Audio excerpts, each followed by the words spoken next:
Oh, where? This one? What is that camera covering? This is our main camera. Oh, that's, yeah. So we talk to this screen, right? No, we talk to each other. Talk to each other. Yeah. That's just like you're talking to... That's when Billy's talking and we listen. So yeah, the idea of this is it's very informal, and it's a coming together of minds on topics. Right. So our first one was, in fact, let me introduce it, and I'll explain as we go. And we're back. Between Two Yetis, it is issue 3 of a 12-part series called Behind the Wrap with the ISS, where we get to discover the inner workings of the superyacht industry. Today, our topic is the US new build market. And so we have brought together 4 very prominent, are you characters? Or are you... Personalities, experienced hands in this field. So, by the power of technology, we have Billy Smith. Live from Jackson, Mississippi. On his way to... I'm on my way to Jacksonville, Florida. Let's set that one straight. Yeah, I thought you were going to Savannah. Yes, I have to go through Jacksonville to get to Savannah. That's true. Okay. And could you just give a quick introduction as to your pedigree? Well, We know, but... yeah, we founded Trinity Yachts in 1988, delivered our first boat in 1991, and survived Katrina, had to find another shipyard after Katrina. So by 2008, we had built the company up to 2 shipyards, 1,000 employees, and 24 yachts on the order books. And the recession hit while we were at the Monaco show in 2008. And in 2015, we sold the company to Harvey Gulf, and they shut the yacht division down after the delivery of the 192-foot Imagine in late 2016. Okay. There's going to be a lot of stories like that, I believe. To Billy's right, we have Philip Purcell, head chief cook bottle washer at MISF. Correct. And your pedigree in this is... My background was Westport Shipyard, was a partner there. Joined it in the mid-90s when they were segueing away from being more of a marketing arm versus a direct build. And then the company grew from a small amount of people to over 1,000 people. I exited in 2013, and the company was sold about a year and a half later to Edison West Offshore. Still operates today. Okay. Still the largest manufacturer in the U.S. on boats delivered annually. And good company. And going strong. They're a good company, yeah. Yeah. To my left, we have David Ross. And your pedigree here, sir? Okay, we reopened Berger Boat Company in late '92, and during the next 17 years, delivered 35 boats. 35? Yes. Wow. And from 80 to about 160 feet, all custom to semi-custom boats. And the company is still in operation, and I divested my interest in 2008. And you're now? I am now with Yatsu as a broker. I was brought on as the CEO of the Americas operation. And at our peak, we were at 505 employees at Berger. Bloody hell. You two are responsible for a lot of jobs then. Oh, and it keeps going. Yeah. Really well between the 4. I think And we've then got to- 2,500 so far. Yeah, and then to your left, we have the legacy. Yeah. Born and raised right down the street from this office, probably born in Broward General, and You're the only Floridian here. probably, yeah. And our company here was founded in 1948 when my parents were here on their honeymoon. He had no business coming down here. He was just coming down here. He met a friend of his at a boatyard.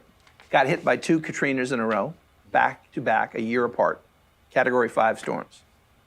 And he said, Frank, for $60,000, I'm out of here. And we got a couple Navy contracts if you're interested. And that's what started it. And like so many yards, the history of the yard started in Navy production. Dad recalls when he actually sent plans to Henry Berger because they didn't want to pay for 2 sets. He said, we're building the same stuff, so why don't we just use the same drawings, which they did. And delivered a dozen minesweepers in that period of time. And don't want to best you guys, but we were the largest employer in Broward County for 5 years, believe it or not. In Broward County in 1951 to 55. And that was delivering about 172-footer every 90 days. You know what that means. These guys know what it means. And a 144-foot class boat every 45 days. Unbelievable. And that was in the 50s, Korean War effort. That's what started the company. I spent a lot of time on this because I'm just the inheritor of a fraction of what my dad and mother did. They were a team. And in 1983 to 1993, I was part of the vice president of new boat sales and construction. And part of that was, although we grew up in the boatyard, literally we lived in the building inside the boatyard. And so that's all we ever knew growing up. And that thing from wood, as Berger did, to steel, which they did, we didn't, to aluminum, that came on in the mid-'70s. And then in my short period of time, we delivered about 80 boats. In that 10-year period, we were, I guess in 93, Billy came on right after us, and he was the #1 builder in the world. We were, in 1993, we were the first American boatyard to get that honor worldwide, which most people don't know. And then Trinity. Billy, what was the year you guys got it? I think it was 07, 08. Yeah. It was when we had both yards. We couldn't have done it with just one yard. Exactly the same thing. We added a second yard and then a third yard up in Michigan when my dad really ran the plant, and down here where I basically ran the organization and marketing out of here. And this is back, what, 70s, 80s, 90s? My part was 1983 to 93, and my brother Kit was probably 1971 to 83, and then he started Denison, which is a boat construction company. And then the company was sold in 2000, 99 actually, 6 years after I left, 6 or 7 years after I left. And I retained the boat sales, used boat sales side, Broward Yacht Sales, and Bobby Denison, who is my nephew, I'm now with him, and enjoy a good spot there as the elder statesman of the entire organization, which sometimes is not so good. They open the door for him every once in a while. And, Oh, yes, sir. and yeah, and then they go back to their room and say, isn't it sad he still has to do this? Which is true. But Bobby's got a great organization. You know about Bobby, what he's done, incorporating this medium, taking it to heart. When all of us were still believing in the power of a double page, triple, we were all conned into buying all that. Bobby couldn't afford it, literally could not afford to buy it. So we just said, there's a thing called the internet I'm trying out. Let's see if it'll work there. And that was 15 years ago. So that's his primary medium. And What I'm hearing is 80s and 90s was the heyday for this country. Yeah, I would say 90s. Later? for Berger. Earlier? Yeah, 100%. It just depends on the companies. Right. So was it a wave of orders that moved around, or was it a general growth? You kind of got to go back in time. So, back in 1999, there was over 21 plus or minus yards in North America building over 80 feet. Yep. And somewhere 80 feet is the definition of a super yacht. it's where some of the people started. They were still building boats for, a Ted Fuller at a certain size range back then, or whoever, right? And Broward would do the same thing every once in a while, throw a country kitchen. And so if you go back to that time period, 99, it was kind of an interesting time. And so there was aluminum builders, there were steel builders, or aluminum steel builders, and then there was composite builders. And so when we kind of got into a series build mindset, we had a partner that came in that bought a majority of the yard by the name of Ornetts, and who had founded a company called Bayliner. And so he was one of the few people in this industry. You know, the best way to become a millionaire in the boat business industry is you start with 10 million, you end up with 1. He actually was one of the few people that walked away with about 425 million when Brunswick bought him out. So he brought disciplines to us. Rick and Randy Rust were the founders, the stewards of Westport, I should say. There was a different person that was the founder back in the early 60s. But they became experts at composite technology, and Orrin was good at composite technology. But what he did is bring manufacturing expertise in terms of simplifying manufacturing, because the only way any of us made any money was through manufacturing hours at the end of the day. We had to know our costs.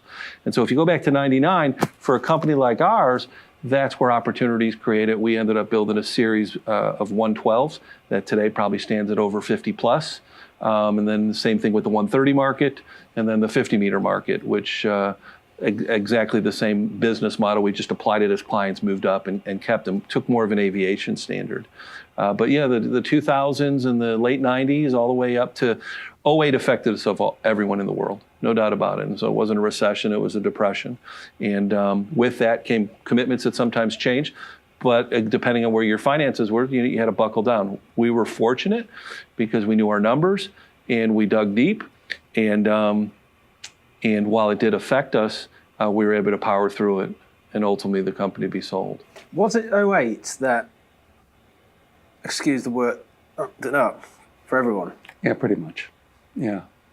I would say that had it not been for that, actually it started in '07 is when that really recession began. And I'm going to say that personally I would probably still be with the company had it not been for that. And so that affected me. I remember you saying you were hanging on, and then you just couldn't in the end. Yeah. But what brought Broward down in the end? There's a great article, The Hero to Zero, one that we talked about. And I would probably tell you, and I think Billy would agree, because he was, Billy's very similar in what we did, that I think Trinity really evolved quite a bit from when Broward, when I changed and I walked out, there were several of my people, there were clients that immediately went to Trinity. And this happens sometimes. There was one that went from Broward to Berger. His name was Ted Fuller. And took a boat that from all their years, it looked just like a Berger looked like a Berger and a Broward looked like a Broward. It was different. We copied Berger, I'll tell you, flagrantly in the 60s. I was a little guy with a camera that went down and took pictures. So I can tell you that. But then when Broward came in, we all have our zones. Like everyone in this room had their time, they were kicking it. And in that time, this is what happened. We changed, when Dad took it over, right towards the end, other people started getting in. Billy capitalized on it big time. Billy and John just rocked it because our buyers, we were ready to go 150 and above. We were absolutely poised, ready to do it. My dad wasn't quite as positive about it as I was, but they were. And they took the same medium, aluminum, the same thing, history and shipbuilding background that goes way, way back to military stuff that they knew how to do, and a manufacturing process that they had in great welding. They took that over. And we all have our time in the box, didn't we? Actually, Henry Berger and his dad were cut of the same cloth. I mean, we would only build to a certain size. And up to that size, if a client wanted a bigger boat, we let them go. And that's because it would have taken an investment in new sheds. As a matter of fact, somebody talked Henry Berger into building, which at the time was one of the largest boats in America, the Illinois Tool Works 125-foot raised pilot house. Aurora. Yep. And it was 125 feet, and he built a shed 126 feet. A very frugal person. And that was our, when I acquired the company in '92, that was our paint shed until we started getting bigger than that size. But they did not put a lot of money back into the business, or at least Henry did not. When I acquired the company in '92, I had, as the hull shop, the building that was built by Henry B. Berger, his dad in 1892. And it was a oak hull shop that by this point had about a 6-degree list to the building, dirt floor, and that's where we were building hulls in a dirt floor. It wasn't much different in Broward. Remember the old plant? Oh, God, yeah. Billy, you're at the old plant, weren't you? Yeah. Yeah.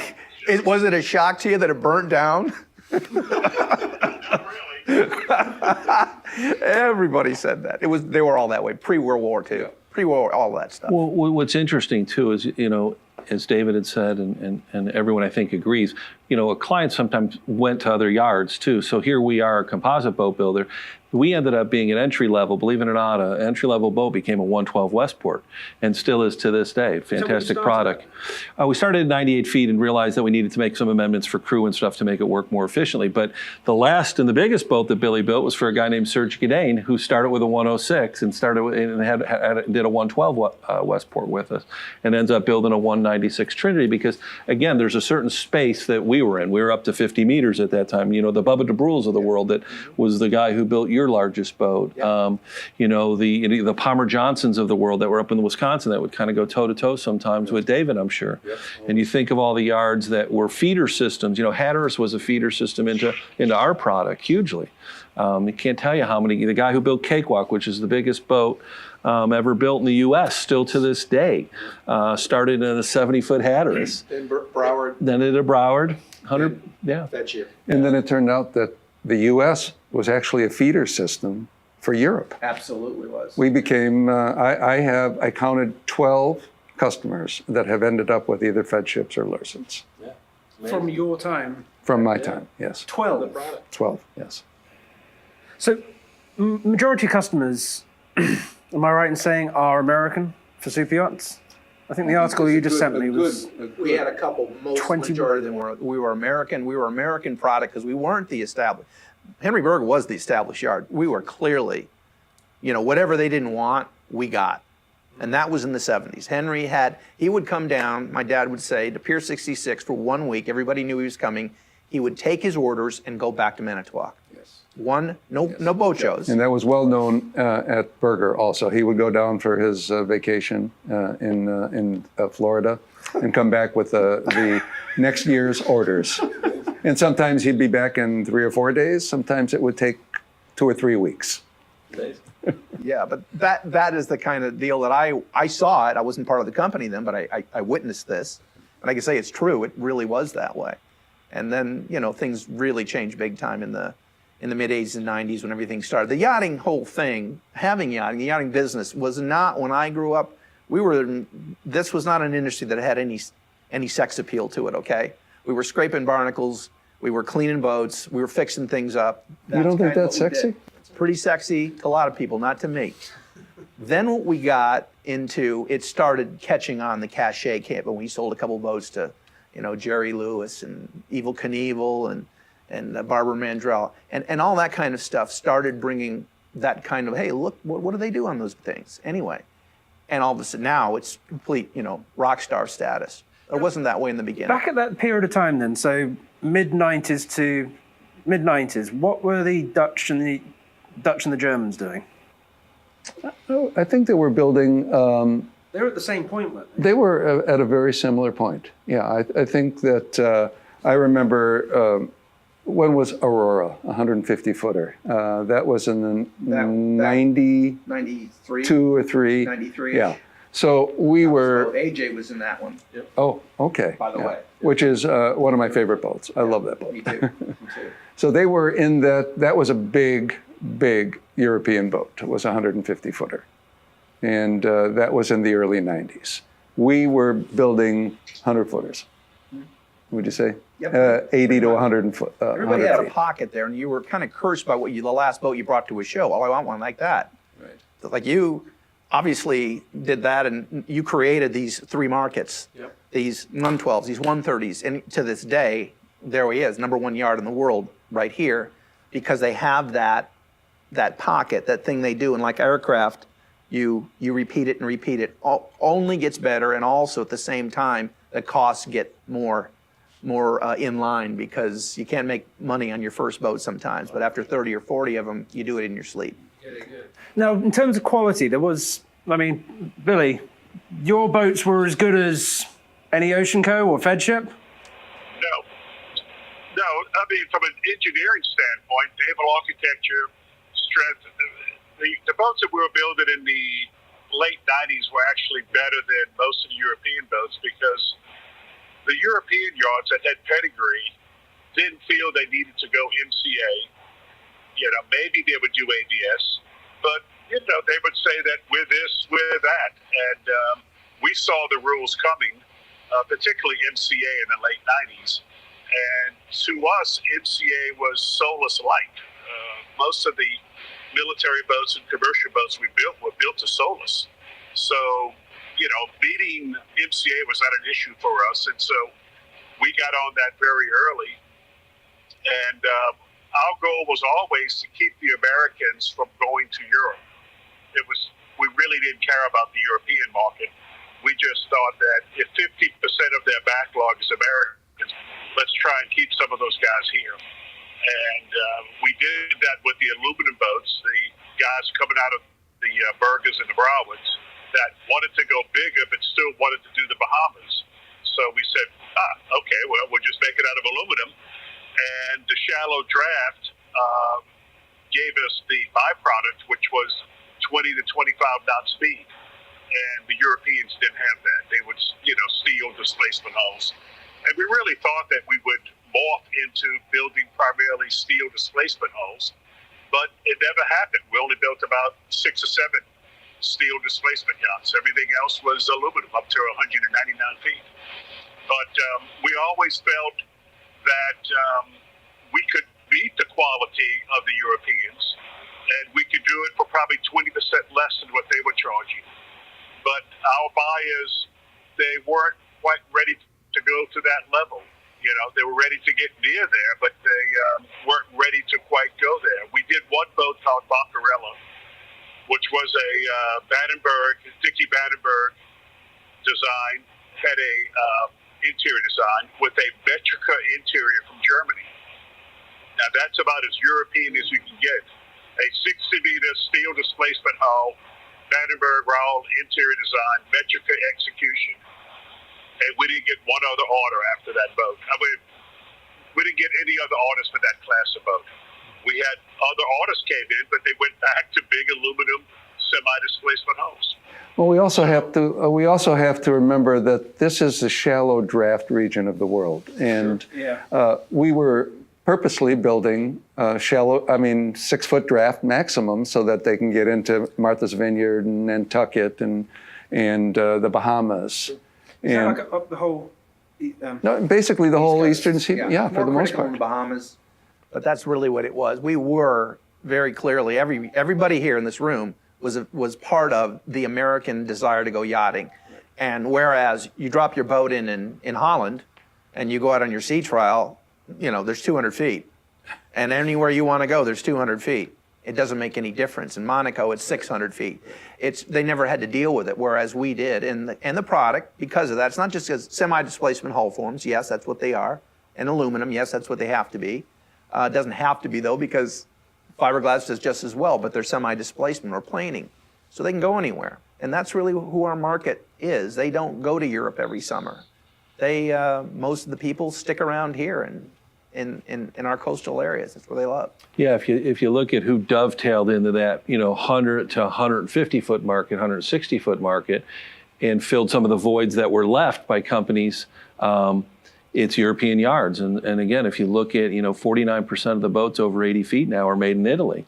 And so you have state-sponsored things too, where the governments realize those are important jobs and important things to export. And so whether it's Germany or Netherlands or places like that, you'll get 3 generations there, but they don't have a Google necessarily that they create or a Microsoft, but yet they have tremendous tradition.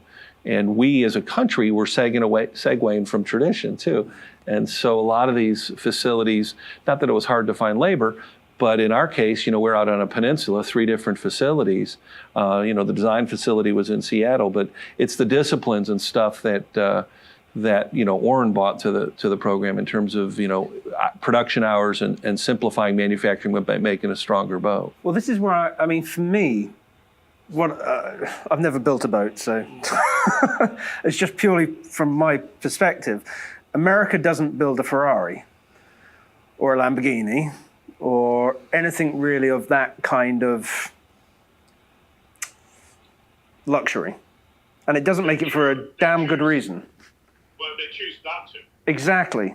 We choose not to build to that standard. We're the best aviation manufacturer in the world. Because we put people 100%, but those are the things that we went and chased as, and equally important, Ferrari, Lamborghini, whatever it may be in Europe. Wonderful product, right? At the end of the day, in Italy, if Dick Lazzara used to say all the time, you don't want to get in women's shoes because it changes every year, and there's a wide open market for it. And you think of who drives fashion and things like that, it's the Europeans, no doubt about it. So why? This brings back to the Italians. If they're building half of the world's super yachts right now, is it because they're willing to do things that here in America we won't? Primarily do it for less profit. I don't think, again, what happened in 2008, for whatever reason, remember, we had a lot of different moving parts going on then. So we had a federal administration that was, chastising people for flying private. The 3 guys that got it. I know politics, but Obama came in right about that time. Right at that time. Yep. And so 2008, all of a sudden, one of our biggest exports was hit pretty hard, aviation, because a few guys from Detroit took their planes to get a government bailout. And that affected Wichita and places like that. And for whatever reason, even in current economic sense today, we're looking at, how do we penalize billionaires and millionaires that create jobs in this country? And we're the best job creator in the world in terms of what we export, which ends up being our client. And so you think of FLIBS or any of the boat shows in Florida, they're important shows because they're what feeds the European yards at the end of the day also. So, it just so happens that maybe a boat, what used to be a 50 meter used to be a boat that you grew into. Sometimes you start off at 50 meters today also. So a client will step in and order a 50 meter whatever from Europe today. So, from Broward's gone, Berger's on. Berger is still in business. Still going. Yeah. They're a different company. Diversified. Well, yeah, it's a different company. They actually went back to their roots.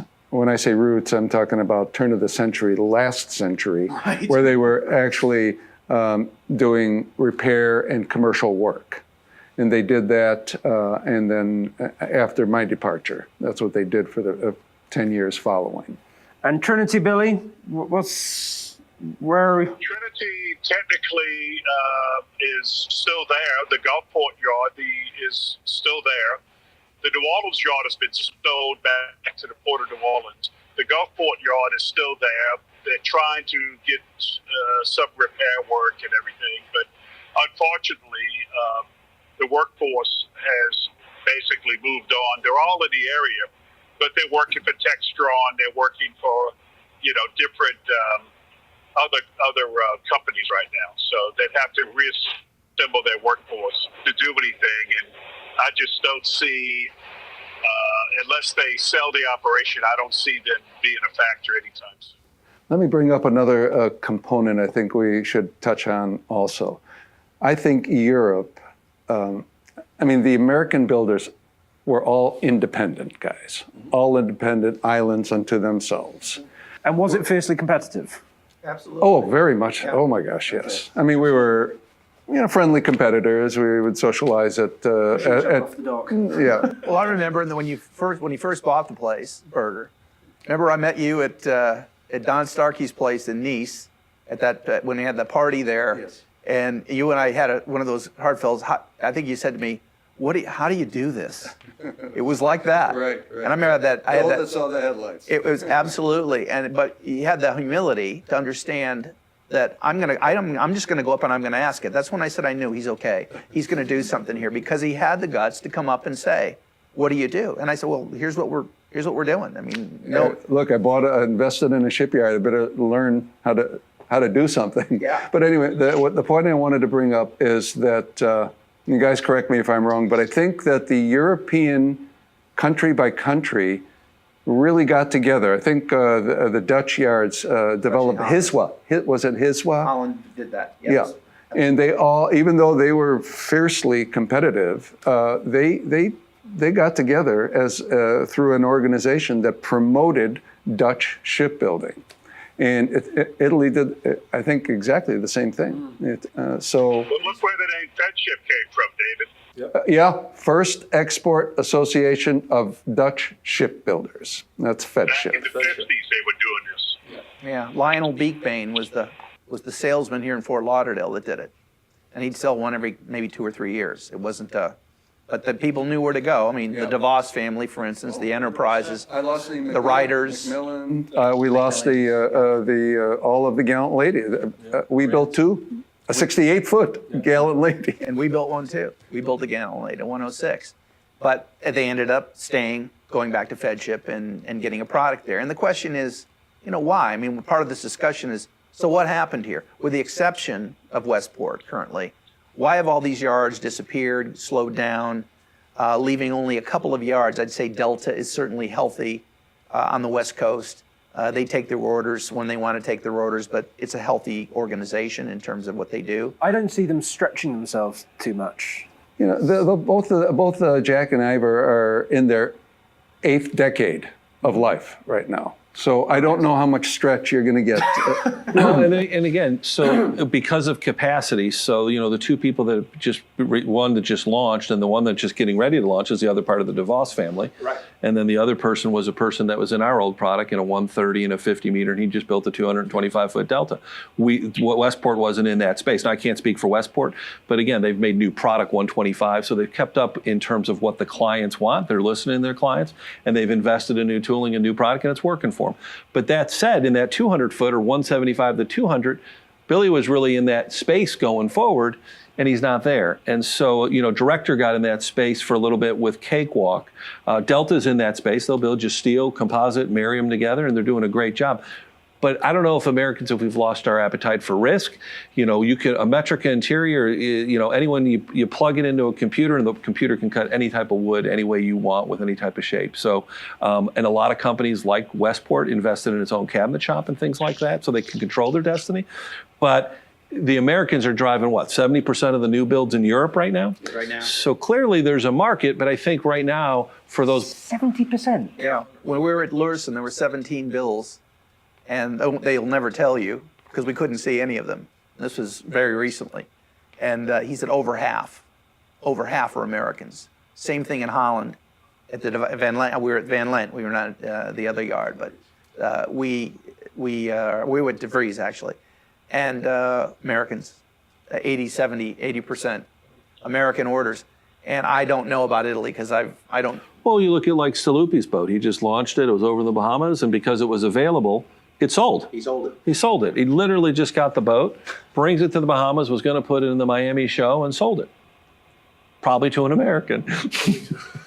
Well, again, it takes the risk out, right? Did he make any money on that? I have no idea. I hope he did. I hope he did. I hope he did. Yeah, they never make. But John's one of the great. He's an American. He's made. He knows his business when it comes down to boats. He's a tough. He's a tough negotiator, but he does it. He's out there. He's probably got 2 more on order right now somewhere that we don't even know about. So he's been a good part that drives that. That he's a typical, very much not typical, but that is the quintessential American buyer. He's going where he thinks he can get the best value at the end of the day. Herb Chambers, same way. The car dealer, thank goodness for the car dealers, for our industry. Yeah. Terry Taylor. Ray Katina. I mean, you think of all the names that have passed through all our products and stuff that were driven by, people that were in the automotive industry, and they were really good to our. You've had a few auto dealers, haven't you, Billy? Can you count them on 2 hands, or maybe 4 hands? Well, let's be very clear about Trinity's demise. It was not. Yes, the yacht business was way down after the recession, and Obama became president. It was bad to be rich. A lot of guys canceled orders. A lot of guys just went to Europe where they could remain anonymous. But our demise was when we tried to get back into the commercial business, and we signed 6 302-foot by 64-foot dual-fuel LNG-powered supply boats. That's what broke the bank, and that's we can't blame that on the yacht business. We can blame that on mismanagement. Yeah, I think so. But I think there's that one of the and I would say this, growing up in a yard and seeing the hands that build these boats and experiencing it. And then when I got to go to Europe in my second half of my career and build it at the various, German, Dutch yards, I saw something that, from a perspective that I don't know many people did. I was going there, I used to be boat building, and now I'm going to boat builders' yards. They did it differently, guys. One of the amazing things is when you go, and you guys have all seen this, I know Billy has, when you go into, when 1984 or 5, no, it was 84, my parents and I went over to see a great, by the way, you built the boat to Trinity for him, the engineering group, but it was at the Abbot King yard. And when you go in there, Herr Schadler was the guy that was running the yard. His son still does. First thing you'd see was an older man with a younger person working with them, building a small craft. And they made it very important. Before we start the tour of the plant, we want to show you something. I saw it at FedShip again around the same time. They all wanted to show you something in Germany, that this is important to us. This is what we do for a living, and we're proud of it. And we want our children to do this for a living. And maybe it sounds a little bit too kumbaya here, guys, but at the end of the day, we're raising our children now not to be working with their hands. We're here to do videos, and we're here to do internet projects, and we're here to do a lot of things. But the things that we see in Europe, it still exists. In Poland it exists. In Italy it certainly exists. They take pride in working with their hands. With their hands. And by the way, we had them at Broward, so I can't say We had them in Manitowoc. I've seen them. I know it happened there. But the problem is there's less and less and less. The father says, come to work with me. I don't want to do that. I don't want to do that. And it was harder. I know, Billy, it was harder to get those quality hands. They were bringing in subcontractors like we were. And that whole subcontracting system that's so prolific over there, we don't have that to a great degree. Yours is all in-house at Westport. They had to say where we are geographically. It's like our Michigan plant. There is nobody. There's no Lewis Marine or National. You just do it. You better do it smart and build it smart. Same thing in Manitowoc. Yeah, that's why we have 500 people building 2.5 boats a year, because they made everything. And that maybe, Billy, you can talk about it, but I think it is one of the biggest things that maybe why America is not producing these yachts anymore, because there's no reason we shouldn't be.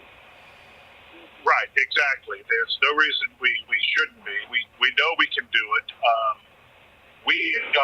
In New Orleans, we were blessed with a lot of labor, because you got the Gulf of Mexico oil and gas business, you have the military business, and then you've got the groundwater, the Mississippi River, the inland waterway system. So we were blessed with a lot of talent, and you could pick the best of the best. The problem that you have is the educational system is teaching everybody you've got to go to college and get a white-collar job. And these poor kids are getting out with six-figure debt and a degree nobody wants. And we started going to the high schools, the VOTECs, and saying, this is the kind of aluminum welder we need. This is the kind of carpenter we need. And we had our foremen and supervisors actually help write the curriculum. And these kids were getting out, and within a year and a half out of high school, were making $50,000 to $70,000 a year. And, they were breaking that cycle of poverty they may have come from, because they were manufacturing. These were not flipping burgers or making beds. These were manufacturing jobs, and it was great for the economy. Everything was good about it, and we could still be way, way cheaper than European yards. So again, we had it dialed in. We just we didn't shift gears when the recession hit and go into repair and refit. We had that built-in client base, and we were much cheaper than doing it in Europe or Florida, but we didn't capitalize on that. No, we build new boats, and we're going to go chase these big commercial jobs, and that was a disaster. But you can find the labor in the U.S., but we always found that you try and be near a major military contractor because they're going to do all the training, but most of those yards are union, and the young good guys find out there's a seniority thing that they can't break through no matter how good they are, and we would just pick them off. But I would never try and do a shipyard in Chattanooga, Michigan, or somewhere that's not near a really good industrial base, particularly a maritime base. So we still had to look at 10 guys to hire one, but we could find them, and they're still there. You can still do it in the U.S. But one of the other things we've got to touch on is that we sold a boat to a Chinese guy. When you bring a Chinese boat into the U.S., Phil, what's the tariff? 1.5%? 1.5% duty. American goods returned. Yeah, we sold it. Or actually, on U.S. built boat, there's no duty because it's American goods returned. Well, when we sold the boat to China, it was 50% duty. Yeah, 100%. To move an American boat into China. Right. An American boat into China is 50%. A Chinese boat coming here is almost nothing. So that's considered free trade, but it's certainly not fair trade. And this is one of the things that's trying to be corrected. But we need to take care of U.S. industry and make sure that we're not being, screwed by some of our dear friends that we're trading with. I just recently heard that there's a retaliation tax that the Europeans are now doing. 25%. It's a hull tax. Whole tax, 25%. It's called a hull tax when you bring it in. I'm doing a charter right now over there, and it just came in on a Westport 130, sitting in a Greek in Athens with an American client, and he called me up and said, "Am I going to get hit with 25% tax?" Well, only because it's sitting there and has been sitting there. He's not going to. But there's two big deltas that have canceled their trips to go over, to take their boats over, which is income producing for those big boats. Because of this tax. You take an American boat over now, and you will be taxed 25%. Is this all the bed kitty or just Greece? This is EU, EU-wide. Okay. So does that pretty much put a nail in the coffin for now? Well, if they want to go over there and charter, it's being detrimental because, again, if they look at the absorption rate, if the manufacturers in Europe understood what some of their governments are doing on a chartering basis and things like that, there's always been a VAT, which is, people understand that if you're going to bring a boat there and you're going to pay the VAT. But in terms of the people that are filling the order books at the Italian yards, the European yards as a whole, it's a lot of Americans. And again, for companies like the Azimut and Benetti's and things like that, we're the largest outlet for them too. So they're owned by a group out of China actually called Yetis that purchased that group. And and again, when they purchased Riva and CRN and all those things, but we're the largest outlet for them. And so while the Russians drove some yards for a few years, or the Middle East drove some yards, we're still there at the table driving the yards. And so these tariffs and stuff that pop up, there are workarounds. We did the foreign trade zone here and things like that. But to Billy's point, we have to make sure that we advocate on behalf of the industry on the federal level also to be thoughtful, not to harm any European builders or anything like that, but to make sure we're thoughtful and treated, equally. A European boat can come here. Now, it can bareboat charter, but it can't charter. And if they bring a European boat here for import and want to fly an American flag, it's a 1.5% duty. So there are things that we have that also, from the argument would be that if a European boat cannot come to U.S. soil and charter because of the Jones Act. Jones Act was started to do that, to promote American shipbuilding interests. And it's been kind of a little bit of an ancient thing. People want to kind of repeal it, renew it. I think that very well may not happen now, just what has happened with this. It was President Trump did it, and probably for cell phones and something else, but it really hit this out of a left. No one saw this one coming, because and I'm not so sure it isn't for new boat sales. Well, the Jones Act was originally incorporated to protect domestic shipbuilding. Exactly. If you've got a vessel that's going from a U.S. port to U.S. port in commerce, then that's protected by the Jones Act. And it was the idea was that we're going to lose all of our shipbuilding technology and skills to low-cost foreign shipyards if we just make it wide open. And from a strategic military standpoint, as was proven in World War II, it was the shipbuilding industry that basically won the war. And they don't want to lose that from that standpoint. So the Jones Act is only bans foreign vessels that are coming over and are going to operate in commerce between U.S. ports. If you've got a boat running from Lauderdale to the Bahamas, not a problem. You've got a foreign-built yacht coming in, private use, not a problem. And it can pick up a charter, go to the Bahamas or go to the Caribbean. They just don't want it going from Fort Lauderdale to Palm Beach. So the Jones Act is not as detrimental as everybody thinks it is, but we would really lose probably 80 to 90% of our shipbuilders if the Jones Act goes away. Right. I mean, we've only got 10 minutes left. Let's talk about the future then. Where do we see it? I know you had a very... I think you got to, so the apprenticeship programs are thing. The first ever apprenticeship program for the state of Florida, the Marine Industry Association's getting off the ground. It'll be done in June, which is, you got to start somewhere. And you guys are leading the charge. Yeah, you have to. And so when you look at what do we own, that's the real key. What does the U.S. still own? Well, we own boats. In terms of boats under 100 feet, we own a lot of that market. Sport fish market, we own it. Center console market, we own it. Smaller boats in that mid 40 to 60 range, cruisers and things like that, we own it. But when you see a Sea Ray go away and a Brunswick shuts its door, but you fill it up now with yards from Poland and things like that, right? And eventually they'll get traction, Turkey. And so they're filling some of the voids of some of the U.S. companies in that size and scope of the market going away. But we own refit and repair too. And so when you think of South Florida, it's a $12 billion industry between Palm Beach and Miami. So we need to make sure that we advocate and do all the right things that we don't lose those opportunities. Because now all of a sudden the yards, wherever they are, all realize that business is a pretty darn good thing. You push a boat out after you build it and you make whatever your margin was, hopefully. But the guys who are servicing that boat for the life cycle of the boat are making the real money. Yeah, it's a residual.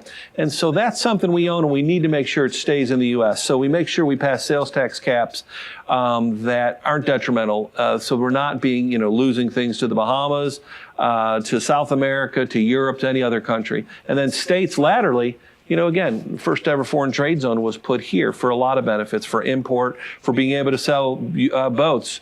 We see all the time, not for sale to U.S. residents while in U.S. waters. Well, it eliminates that so that commerce can happen because, again, the American consumer is one of the largest. Those type of things we just need to make sure as a group, as an industry, that we're advocating for. But does America want to build super yachts? I would think they do. And I without a question, we can. It's just, do we have the willpower and the risk? And who is that person? Quite honestly, at the end of the day, either you need a private equity group to fund it or a billionaire to fund it. You need someone with a passion for the industry and that's going to see it. A billionaire that doesn't mind being a millionaire. No, well, it can go that way, but it doesn't have to go that way. I mean, Orrin is a perfect example that didn't go that way. So he got in the super yacht industry and he did well. But that's because you're making one hull and it's chopped. Well, but that was no guarantee when that happened. There was a lot of headwinds again. It followed a very disciplined business model based on aviation. But again, if you go back to Billy's world, I mean, if you go back to that, if you're going to start a boat today from 170 to 225 feet, how much capital do you need today, Billy? Or anyone? Kenny? David? Well, the problem with building big boats in the U.S. is that you're either going to build it on spec, which is a huge investment, but at least you know what your costs are. Yep. And you know where to price it when you get finished. Okay? If you take an order, most of these guys, I mean, come on, they're all pretty much self-made billionaires. They're first-generation money. They know how to strike a good deal. They're going to beat you up to the point there's almost no profit in it. So then you run the risk, you build a boat for 3 to 4 years and you make no money. So it takes a billionaire or it takes somebody with a long view of the market. And if you do that, once you establish yourself, you can then get your prices up to where it's very profitable. Let's face it, guys, this is the luxury goods business. This is not a commercial or military boat, which is very objective. This is a yacht, and that's very subjective. So, the bad news is it's subjective. The good news is it's subjective. once you've got your pedigree, you can make really nice profit margins, much more than you can make in the commercial market. Okay, but yacht building, the amount of supervision, management, administration is closer to a military boat than a commercial boat. And that's why so many of these commercial yachts fail when they try and build yachts. It takes more of a military mindset than it does a commercial mindset. Probably true.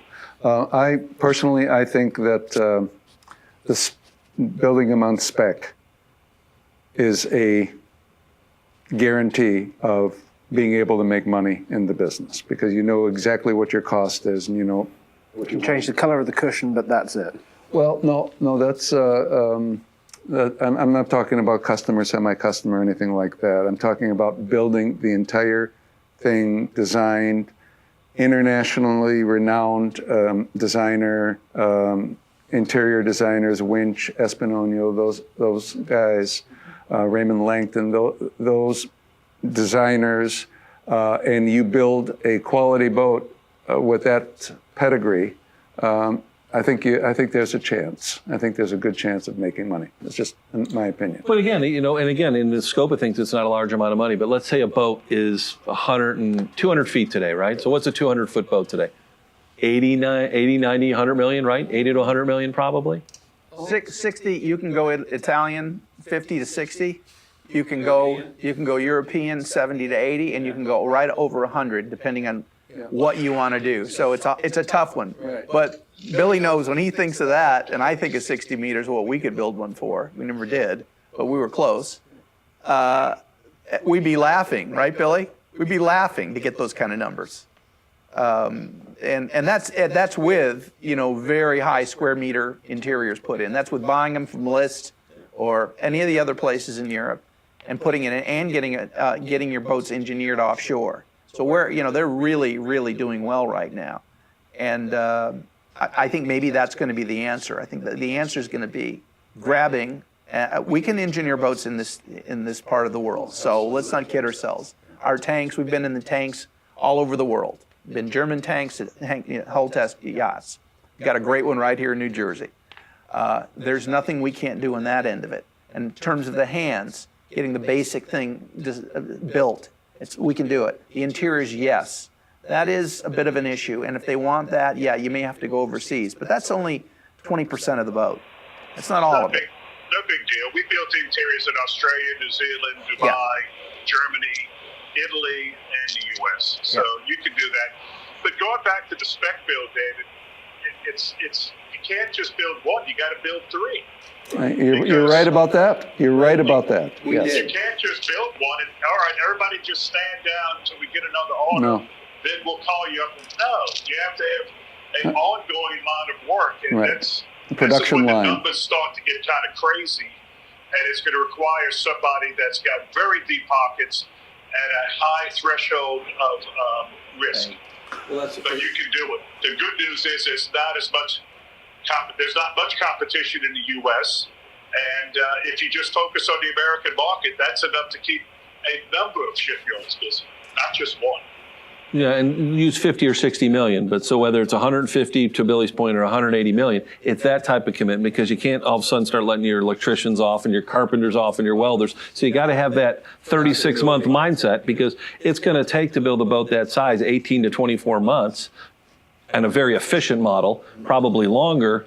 And so you need to be able to carry those people, but carry that kind of capital also. Start that next hull, start the next hull.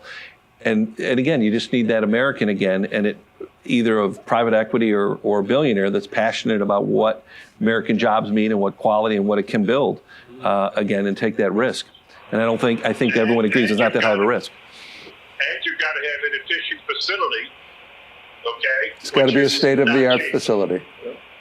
In a location where the manpower wants to, the culture of the area, which I will tell you hours-wise, now Broward's not gone, Dad would do 25% better hours in that plant because he never had turnaround. Never. Here, we'd hire people a year later, they're walking out the gate with their truck, starting up their own business. They could undercut us and do all the work on the dock. That dock business is alive today because of that. That's exactly what happened. We'd train them, and then they'd walk off. We'd have to retrain people. Up in that's Michigan, just Fort Lauderdale's a destination. Michigan's not. right? Nobody That wants to was- go up there. You know, That was the same in New Orleans. We didn't have a lot of turnover because if you wanted to work on a yacht, you had to go with us. And what we did to get started was we couldn't bring the entire workforce to the Fort Lauderdale Boat Show to climb boats. But any yachts that we brought to New Orleans, like Golden Odyssey, October Rose, some of these boats, everybody in the yard went and looked at those boats. And the good workers, once they see what the standard is, they can do it. They got it. So it was, the pride kicks in, and they say, well, we can do this, and there you go. So that's here. It's still here. It has to be corralled. It has to be put together in a place and a time. Timing is good now. So it could happen. It should happen. Question is, will it? Got to have that passionate person that wants to partner and fund it and do it in the location. I agree, the optimum location. It could be South Florida's the optimum location. You look at your old Broward facility right now. Actually, it's sitting next door to Directors is this Project Anodyne. It's a 110, 120 foot boat. Well, it's a hull that they took there, and they have Metrica in there, and they have all the companies that build the electric and everything else and the engineering behind it. Pretty interesting build, and it's supposed to launch here over the next 2 months, I believe. And so it should be in the Fort Lauderdale International Boat Show. And there's something that hasn't been built here. I was going to say, I think it's going to be the most expensive 110-foot boat ever built. But again, that's the passion. The gentleman that's building it is passionate about American jobs. He's passionate about yachting. And God bless him. So we need an American billionaire to give it the will. Doesn't have to be an American builder. It just needs someone that wants to leverage the opportunity that exists in this country, that understands that it rules in aviation, in the aviation market. When you think of skyscrapers and buildings, no one builds them better than us, and everything else. So electronics, whatever it may be, software, all the tools are here, no different. It doesn't discount anything that's being done in Europe either. But the desire, seeing that 70% of the boats right now being built over there are being, are Americans, it would be nice. We're not going to go capture it all back, but we own refit and repair, so we don't want to lose that. But we also need to be thoughtful about what we could do again, and that's what built America. It was a dream. This is what's great then. So there's optimism that it can still happen. Yeah, no doubt about that. They're not doing anything. We're over there. I'm over there all the time. There's nothing they're doing we cannot do. Yeah. I mean, in terms of the hands, and they are getting a lot of stuff from us in terms of electronics and sort of technology. Look, There's the no kidding about materials that. are all the same. I don't care if you're building a boat in China, Europe, or Easy. U.S. A cat engine's a cat engine. Steel, aluminum's aluminum. So your biggest variable is the labor component. And I'll put the American labor against the European labor any day of the week. We're non-union. We'll get more work out of them in an 8-hour day than you can get out of a Dutchman or a German.